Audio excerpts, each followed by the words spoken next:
So, welcome once again, ladies and gentlemen. I am here in the room as a good friend of mine, Chad. We're here today on episode number 50. We are talking about the new movie, The Black Panther, which was directed by uh, Ryan Coogler, for 2018, which came out this past weekend. And I'm told that you, Chad, have actually seen the film. Have you not? Yeah, I went on Friday and saw it. I guess it or I actually went Saturday. I was gonna try to go Friday, but I couldn't swing it. It came out Thursday. They had some special viewings of it. I hit it Saturday morning because the crowds were pretty big, so I wanted to get there early. Okay. And how do you think the film was? I think the film was actually pretty good. I enjoyed the film. Um, it was actually more of a mixed crowd this time. There was a lot more. I hate to say it, but it seems like maybe this film actually could have been planned, or it actually brought out more of the African Americans to come out and see this film here. Okay. So did you feel like you were a minority in the crowd? Oh no, no, not at all. It was kind of fun to see like more of a mixture because the movie theater place that I go to, it's mostly just white people, and then there's some Asian folks that go there. Okay. And I don't normally see many African Americans, and I really was really happy to have them there with us. Okay. Cool. And why don't you tell us a little bit of the storyline, just so that the audience can hear it? Okay, well, are you familiar with the other film where they introduced him and Spider-Man? It was That would be Civil War, yeah, correct? That would be dealing with Captain America, correct? yeah, that's it exactly.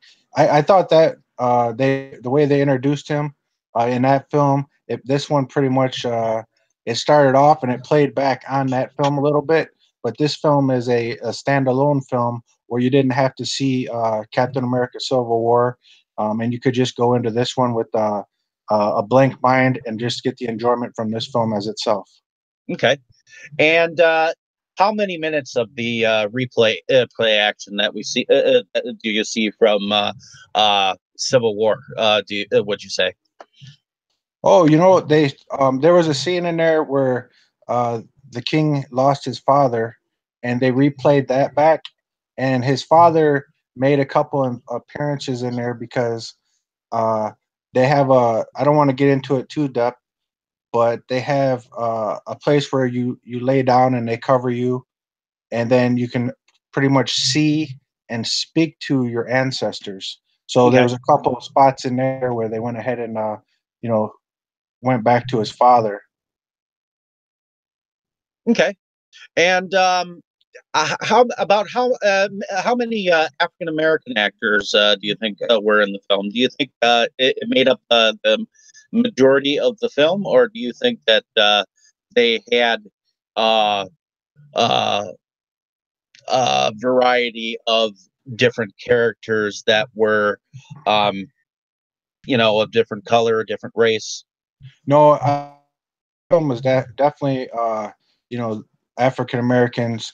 It was taking place in we probably know that it was taking place in a fictitious place, but on the continent of Africa, right? Okay. So they went and also in the jungle there. So they played on that where it's mostly African Americans. I hate to use the word, but yeah, there was a token white guy that was in most of the whole film.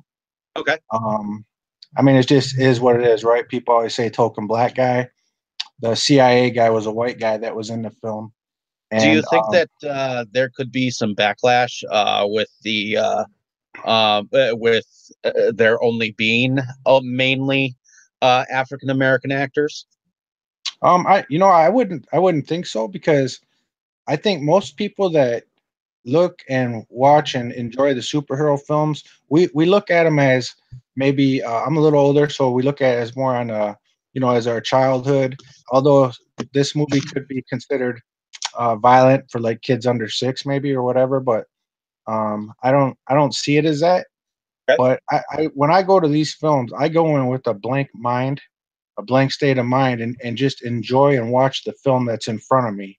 Hopefully, I enjoyed it, and this one I did. Okay. And how are the effects in the film? Just real quick here. Oh, I mean, the Black Panthers. I mean, he's pretty much badass, right?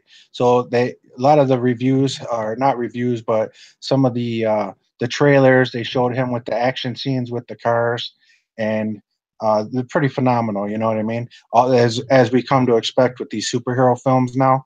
So Hmm.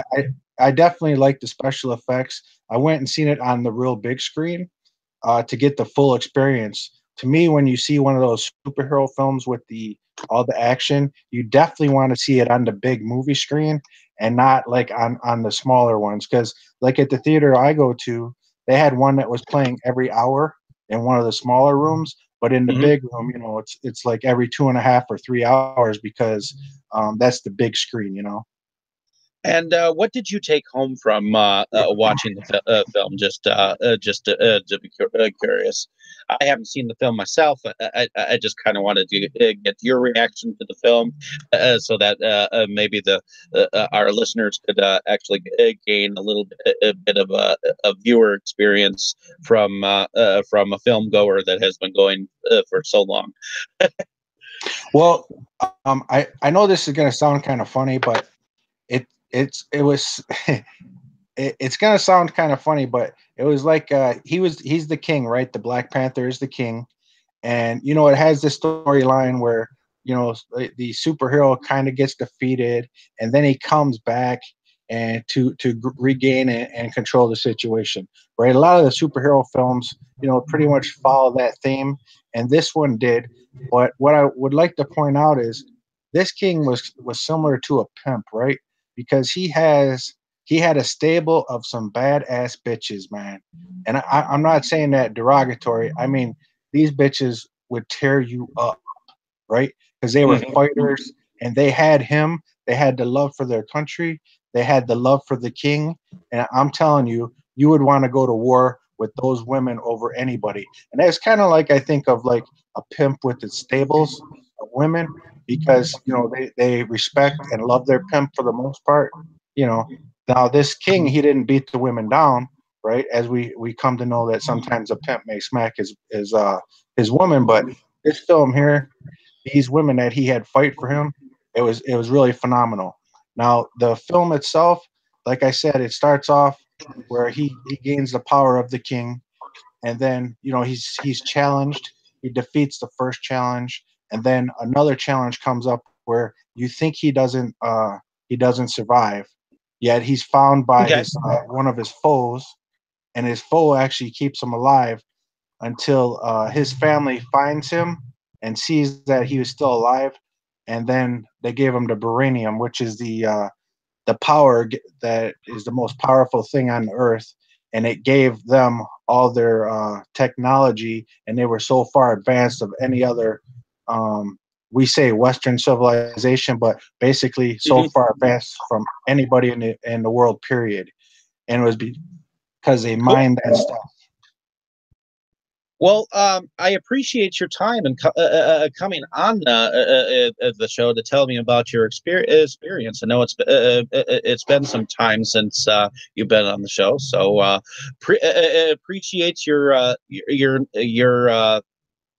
viewing experience, and hopefully everyone can listen to this